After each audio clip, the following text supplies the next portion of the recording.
Hello, friends, and welcome to Worldbuild with us, the podcast where we create fantastical worlds with help from you, our listeners. My name is Rob Hilferty, and I'm here with my co-hosts, Johnny Law and Courtney Staples.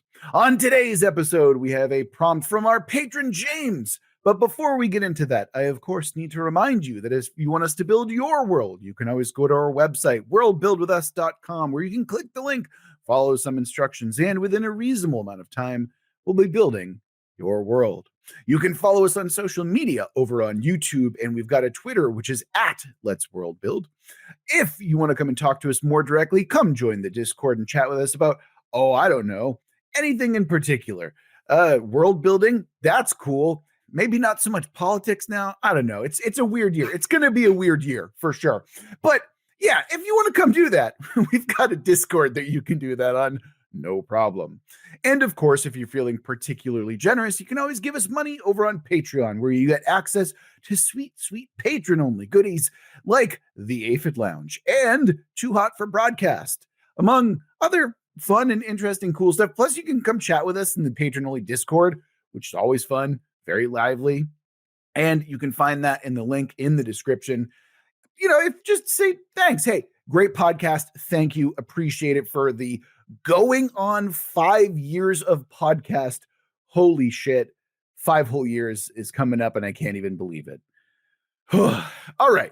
With all that out of the way, let's dive right into our patron prompt from James, which says, as the solar system's star begins to go supernova, people make a mass exodus into a plane of shadows through technology-based portals, where they will have a chance at safety from the exploding star. The tenets. Number 1, the experts promise that this new home will be unaffected by the star's explosion in the material plane, despite being a pseudo-reflection of the material plane as it was. Number 2, light will be your only protection from that which lurks in the dark. Don't lose your lantern and keep those batteries charged. And number 3, now that the star has exploded, you can no longer return to your original world, as it was destroyed in the process. We must make our final stand here. And so we enter into the darkness, the shadow plane, I guess. I don't know. This has some legs to it. And James, thank you so much for the prompt and your continued patronage. So, John, we look to you. What is your first tenet that we're getting into this time? So my first tenet is going to be that in this society, religion has long been abandoned, at least like theistic ones. Maybe there's some residual spiritualism or something like that. But in going to this new world, something has been reawakened. Whether it is that they actually someone had a divine intervention, or they find, these temples or something. And I don't care what the religion is. It could be one of ours. We can make it up. But some new religious faction has come up, which hasn't been around in millennia. Interesting. Happy to hear that, except not at all. No, that's an interesting prompt. I like the idea that there has been a literal divine spark that's been kind of out of a result of the darkness. So to divine shadow, like divine. Yeah, I don't know how that works. Or maybe that is. Maybe that's the light that they need to find. I mean, it could be a literal holy light that keeps away the darkness. That sounds hacky as fuck. Let's see what Courtney does with it. Courtney, what is your first tenet that we're going to build off of John's? So I did want to say that your mention of like the holy light that keeps away the darkness, that reminded me of what is it? City of 1,000 sacrifices or whatever it was. Yeah. Way back when. Yeah. Anyway, so my first tenet is that during the Exodus, in that sliver of space between the material and shadow planes, some people just disappeared. Nobody knows why or where they went. They're just gone.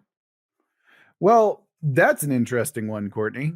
And also, both of my tenets could offer an explanation of sorts to that. But you know what? I'll go with my second tenet for, well, the second that I have written down. It's going to be my first tenet. I know this is confusing and I'm just making it worse. But so, yeah, I do enjoy that. I do appreciate a good mystery. And I'm going to make it perhaps somewhat less mysterious, unfortunately, because my tenet I've labeled "Let us cling together." The portal that was supposed to spit everyone else to a relatively close distance from one another, as a result of like an accident or miscalculation, humanity has now been scattered across the shadow plane. And realistically, the only hope for their survival is to find one another once more. Well, that works with my second tenet. Well, that's great. Look at we're just like rolling into one after another. Yeah, look at this. I love serendipity unless it's okay. Anyway, I'm not going to finish that. So that is John what Cusack I've got. film. Oh, actually, yeah, that's true. Yeah, that's not a good one. That's not one of John Cusack's strongest. No. Courtney, what do you think about Serendipity, the movie with John Cusack? I have never seen it, so I have no idea what you're talking about. Wasn't her name like Sarah too? Like the girl? Is it like Serendipity? Oh my God. Am I making that up? Am I making that up? You know, I don't care if you're making it up because it's real enough to me, damn it. And that's what matters. So, John, yeah, I mean, unless there's something else that we want to talk about with my first tenet, again, we're keeping these pretty simple. Yeah. What have you got for me? What does your rolling into the second one do? So, once again, kind of rolling off of mine and rolling into yours, this society has like, you know, they became a one people before this thing, and then they all get shunted in different directions and end up on different planets, exoplanets or whatever.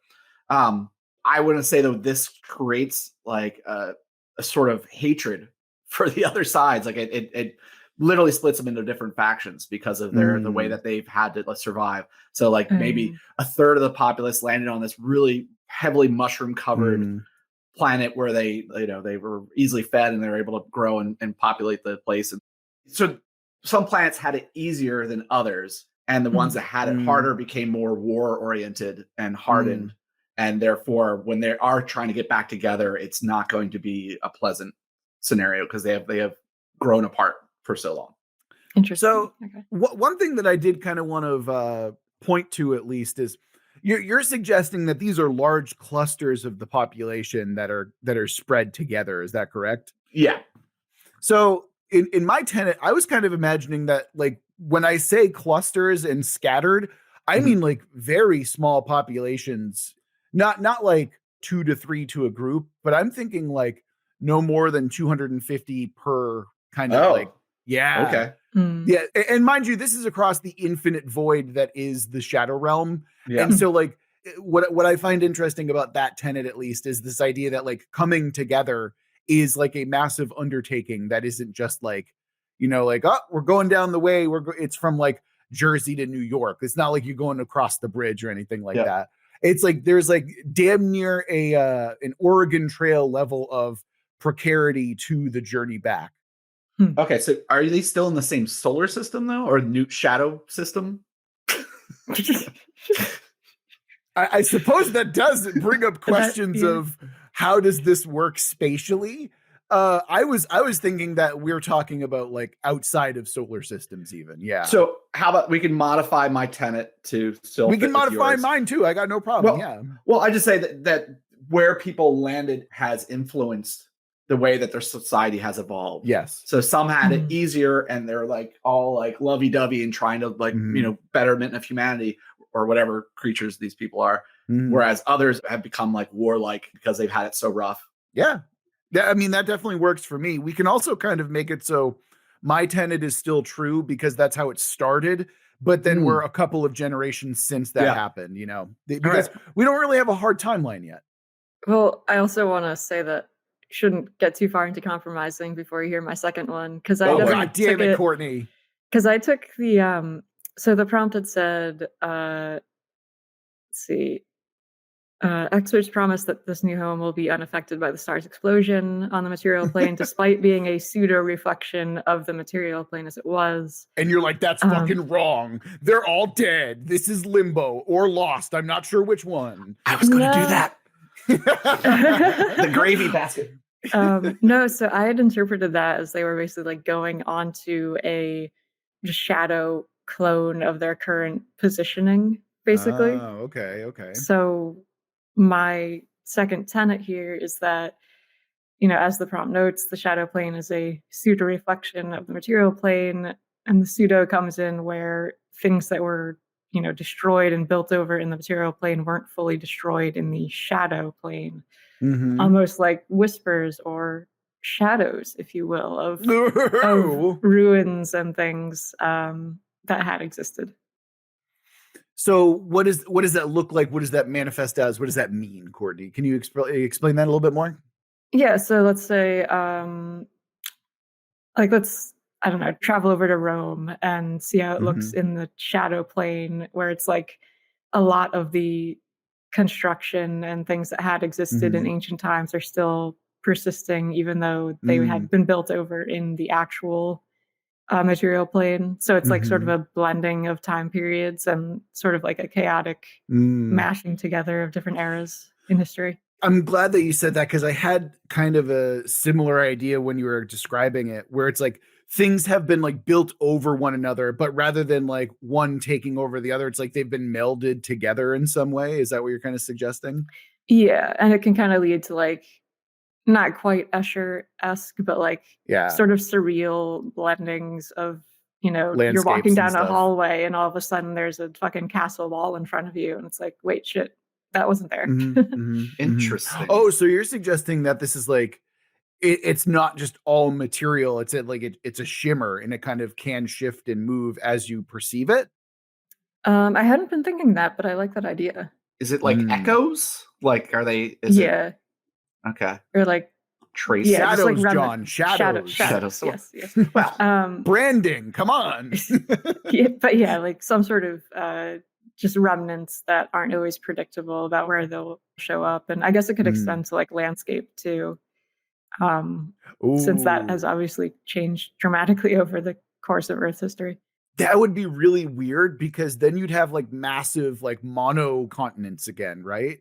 Because you think about like the landscape shifting over millennia, through tectonic plates and stuff like that, and that would suggest to me that like that land is still there in some way, but simultaneously the water, right? I guess this could actually work with how we might have these people or groups split apart over vast distances, because, far back enough into the universe, everything was together and it's spread out over time. And maybe that aspect of it being like a shimmer or not always 100% present, or maybe you need a certain mindset or technology to see or interact with it, but like you could potentially figure out a way to just like take a step and suddenly you're on another planet, because that's how it was, billions of years ago. That's pretty interesting. So you're like delving through this ancient artifacts that you stumbled upon, and you just hear, "Ma'am, this is a shadow Wendy's" over your shoulder, like as you're like in the middle of the mall. Dear God, we've stepped foot into a Blockbuster video. The archives. Yeah. Man, that's My brain's kind of fucked thinking about that. Cool, thanks, Courtney. Yeah, anytime. Again, I'm glad that we're unmoored from reality and science in this one, because I feel like that's where we need to be for something like this. Okay. That's all well and good. I like where we're going here, because what I'm hearing from you and what I'm hearing from this in general is that travel is like very dangerous, and exploration is random or incredibly volatile, right? Yeah, or like I don't know, it could have something to do with mindset, or like knowing where you're going, or technology, or but also that sense of chaos and randomness, at least to an extent, where sometimes you'll end up where you want to be, and other times you take a step and you're in the void of space. Courtney, setting me up with another beautiful segue. We're really like segue kings this episode, because you said, is it a mindset? Well, let me help you out with that, Courtney.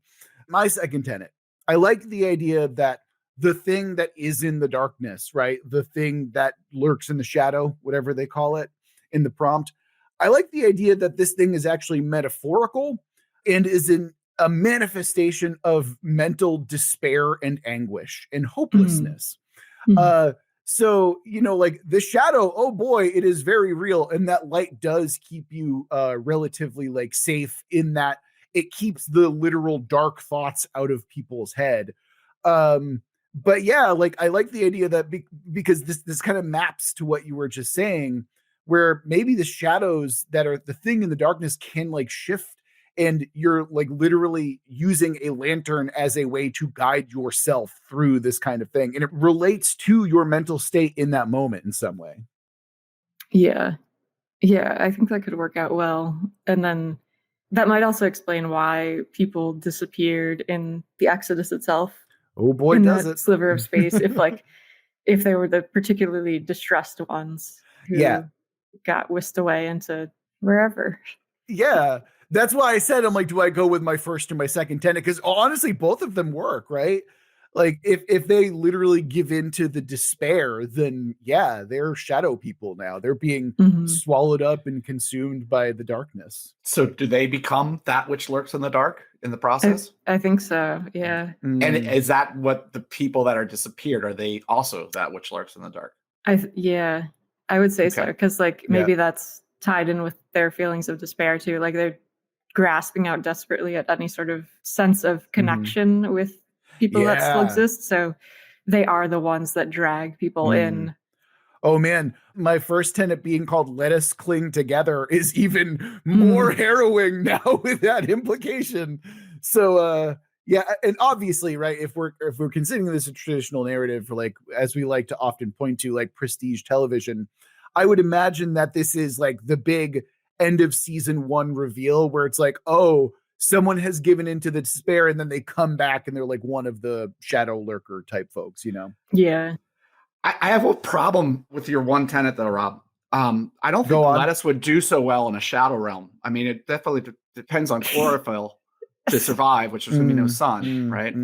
So would you prefer spinach cling together? yes, please. Mushrooms, I think, would be better because they only need photosynthesis. Okay, sorry, that's my derailment. Let's go.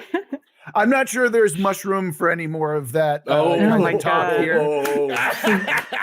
Should we just stop? Should we just stop the episode now? I'm so glad that I have a fellow person who enjoys puns, John. Hey man, I consider myself a fun guy too. So Jesus Christ! Suddenly, this has become Courtney's hell, and I'm all here for it. All right. Perhaps we should carry on lest we devolve into the puns. So yes. So before we do a quick recap and kind of get back, what questions might we have? What questions might we need to answer about this world thus far? I would think especially since it seems like the danger of the shadow people has been brought in by this Exodus. It's what it sounds like. What other kind of flora, fauna, or is there any other civilization that lived on here, or is it literally just it's just an echo or shade or whatever of the original world? Great question, John. Thanks. Could you say that again? So, was there, before these people came to this plane, was there any other living creatures or anything like that? Like what existed in this plane before the Exodus? I gotcha. And also, what are they surviving off of? I guess would be the next question. Yeah, the survival was definitely one of my questions too. But yeah, as far as like previous things, I guess we could go in any direction we want with that. Like we could go all in about, the aliens were here on Earth first and they built the pyramids sort of thing. Or... No, veto, hard veto. I've been diving too deep into pseudo archaeology recently, and it irks the shit out of me. So don't even get me started on Graham Hancock, man. I read that book back to front like 20 years ago. Oh my god! Okay, no, Fingerprints of the Gods. Yeah. I love it.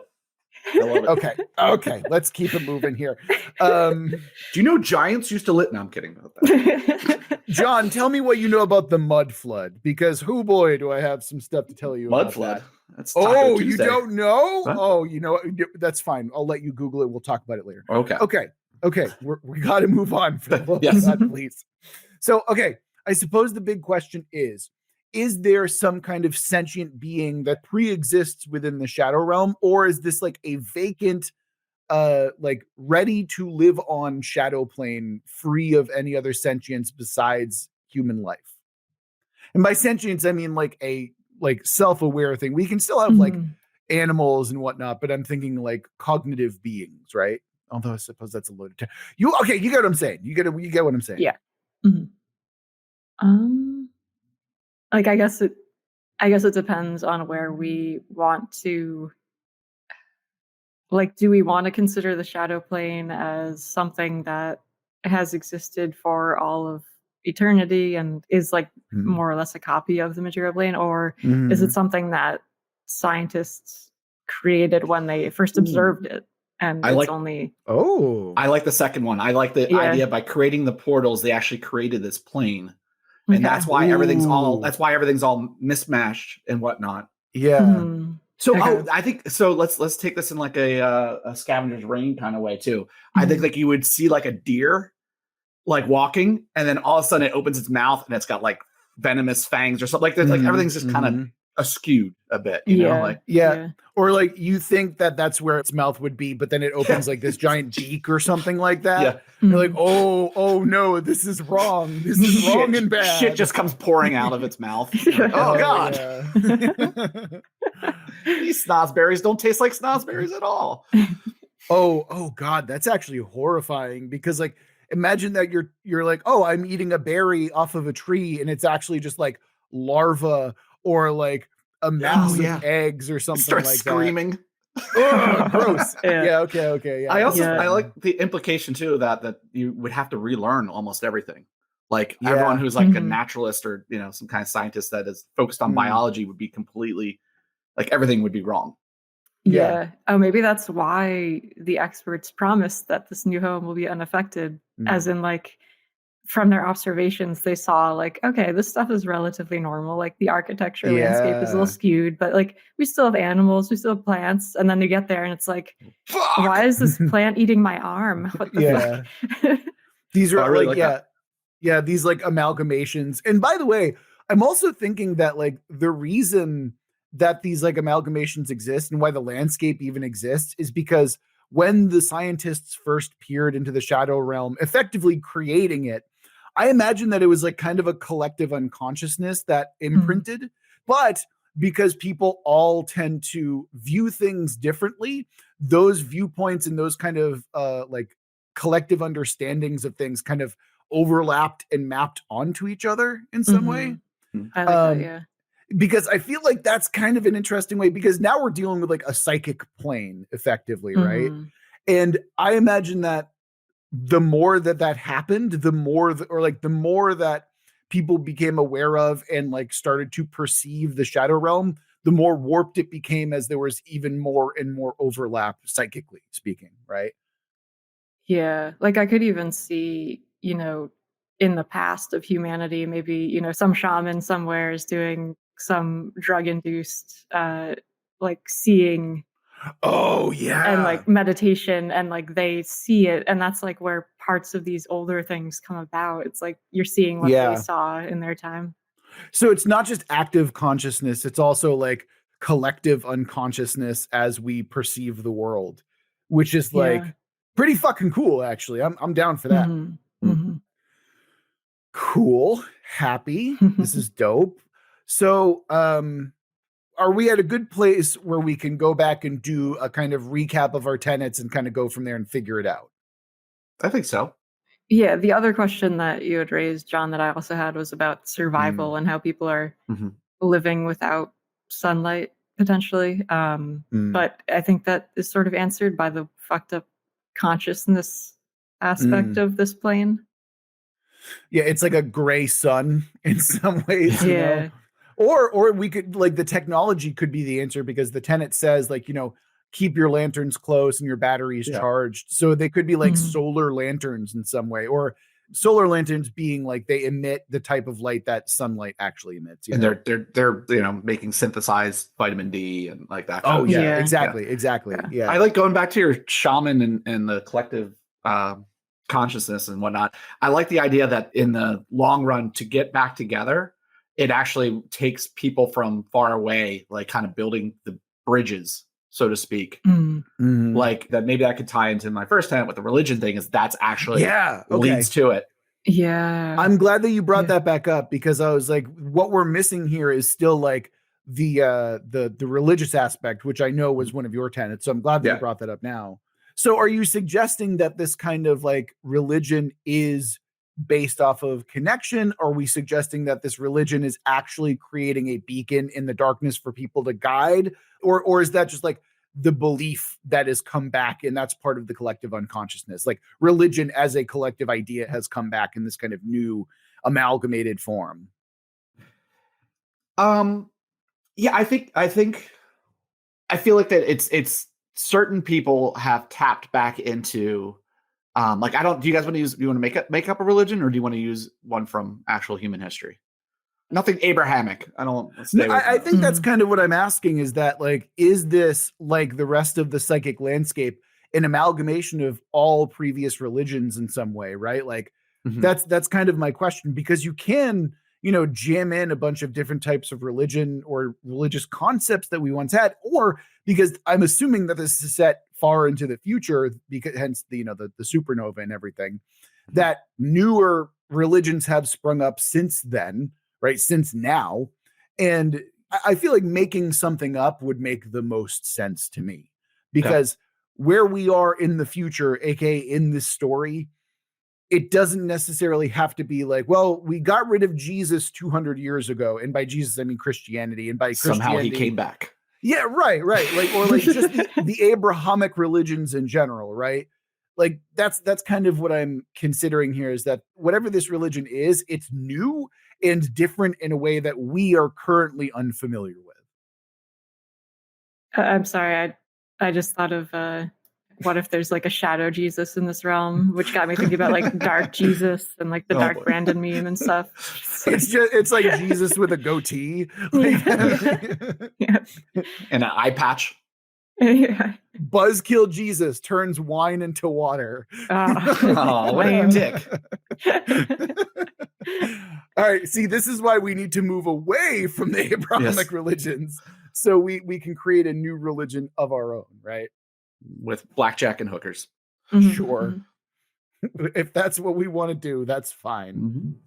Admittedly, right? Like where we are right now, it's like, okay, guys, we've gotten to this point where we need to make an entire religion. Go. Yeah, it's like, maybe we should reconsider where we're at with this currently, right? And leave that to a nebulous kind of second. Let future us have to worry about that in part 2. I'll go dig up L. Ron Hubbard in the meantime. So, oh man, okay, that's for next episode. So I think we're at a good point where it's time to loop back around and do our tenet recap. John, you started us off. Actually, one other question, since we're okay, Columbo, what do you got? One more thing. Just one more thing. Is this actually like our solar system? Like, we're talking about religions that already exist and so on. Like, are we dealing with a future Earth, or is it like a solar system somewhere? I think the latter, personally. But what do you got? Yeah, I was under the impression that we were dealing with our current solar system just so far into the future that we don't recognize it anymore. But I'm okay with saying maybe not, because realistically, us in the future, thousands of years, is so far away that it might as well be fantastical to me anyway. My worry was just more the habitable planets. Like if it's our solar system, there's one. Unless they're bringing terraforming into this, and it's that far in the future. Yeah, or like the fact that if there's echoes of the past, like was Mars at one point? Could we have colonized it, and is that part of the consciousness thing on this plane, or I'm afraid that we're veering a little bit too close to Ghosts of Mars territory here, Courtney, which is, as we all know, John Carpenter's worst movie. So I haven't seen that one. It's terrible. Don't watch it. It's not worth anyone's time. Is that Asimov's story, right? It's a terrible movie. That's all I know about it, John. I'm sorry I can't provide you with more information. Oh, and also speaking of movies, I did have a tab open from earlier when I was looking up the serendipity thing. Her name was Sarah in the movie. Oh. What was her last name? Sarah Thomas. Okay, that's not as bad as it could be. It couldn't. Yeah. Okay. All right. So yeah. Did we answer the question that you had, Courtney?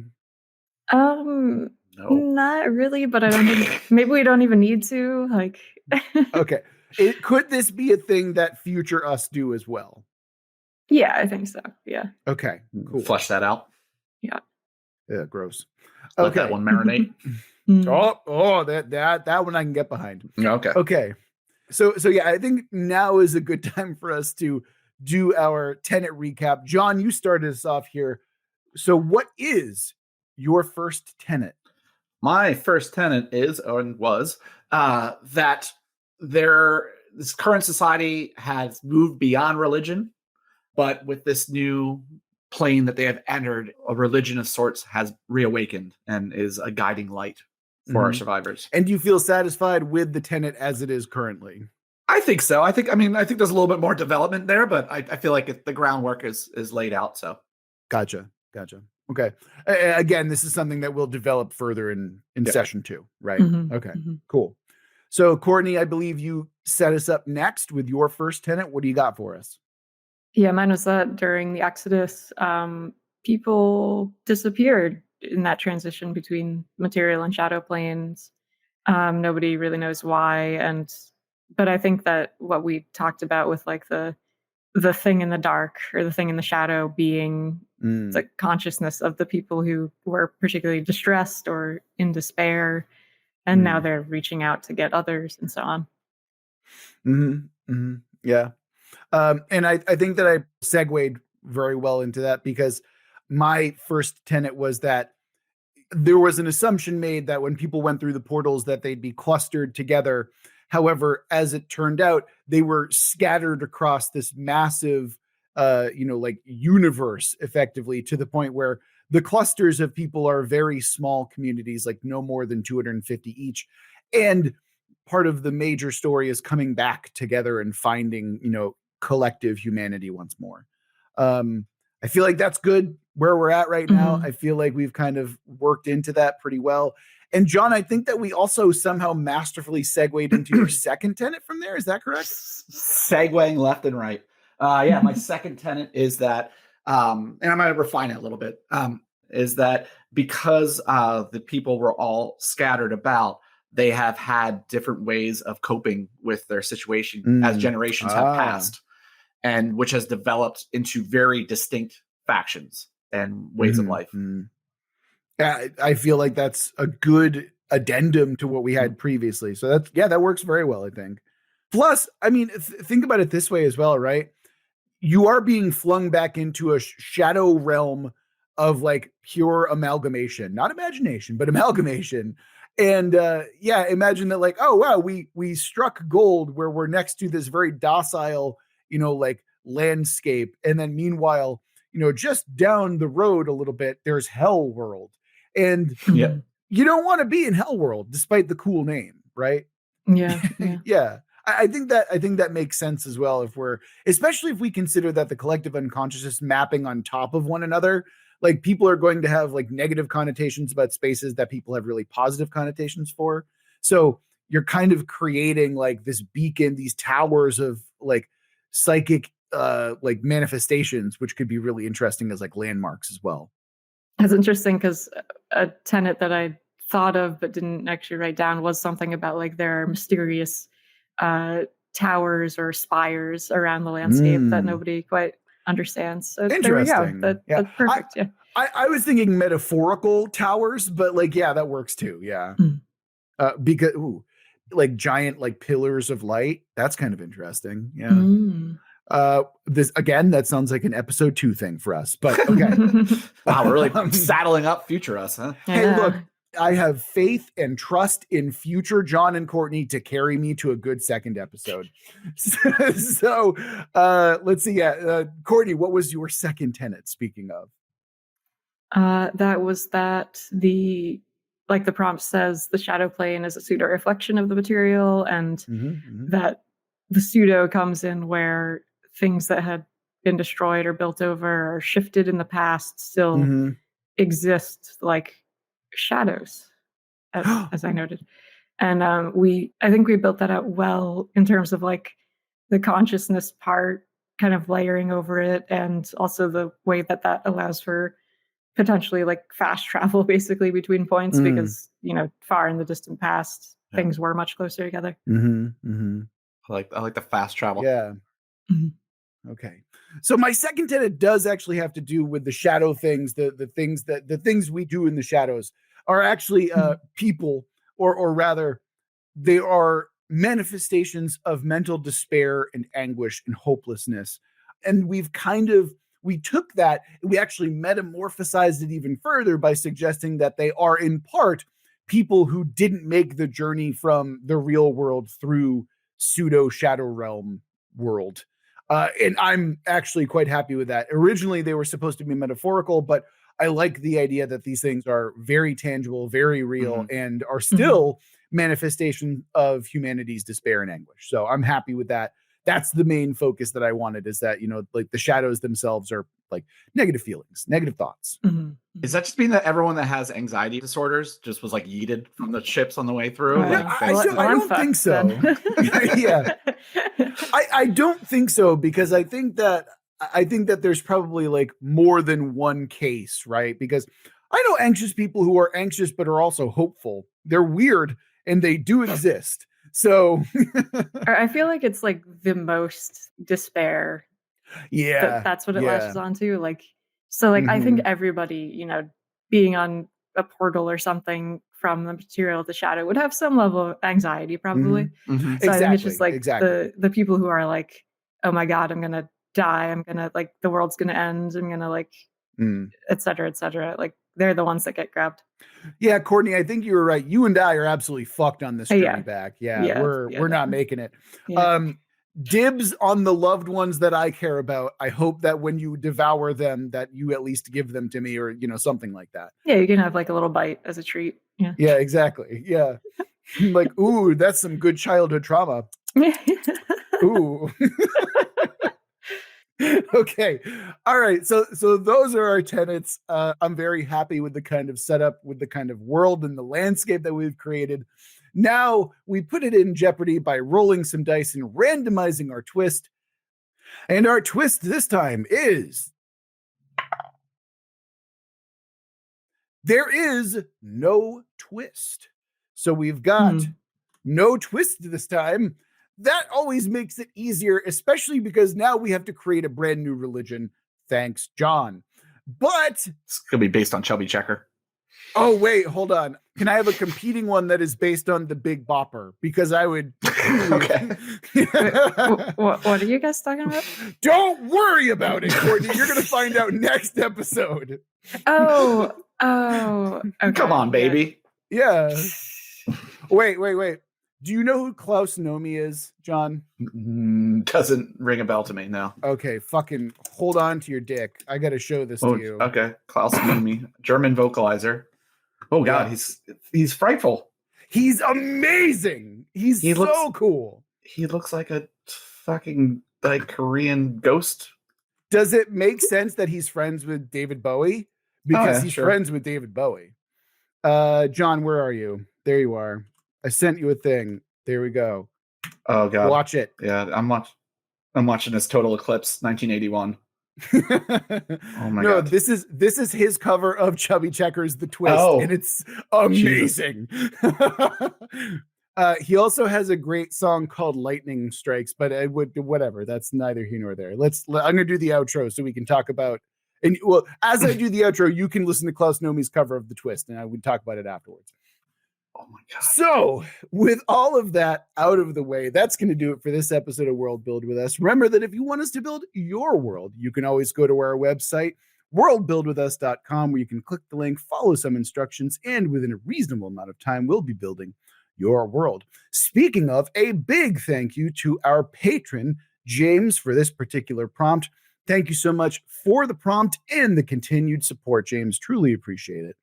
If you want to follow us on social media, we're over on YouTube, so you can click the subscribe, all those buttons. You know what to do. We're over on Twitter at Let's World Build. Or if you want to come and talk to us more directly, we're over on our Discord with a link for that in the description. Come talk to us about anything you like. Hopefully it's world building related. Maybe it's not. We'll figure it out. And of course, if you're feeling particularly generous or just want access to sweet, sweet patron-only goodies, you can go to our Patreon and give us money there. Continue to support the podcast, hopefully for another 5 years. We're almost at 5. Let's go for another 5. Have a 10-year podcast, and then that's it. I'm calling it now. We're done after exactly 10 years. No more. But with all that done, that's going to do it for this episode of World Build with us. Remember that we love you very much. We're going to get through this together. Until next week.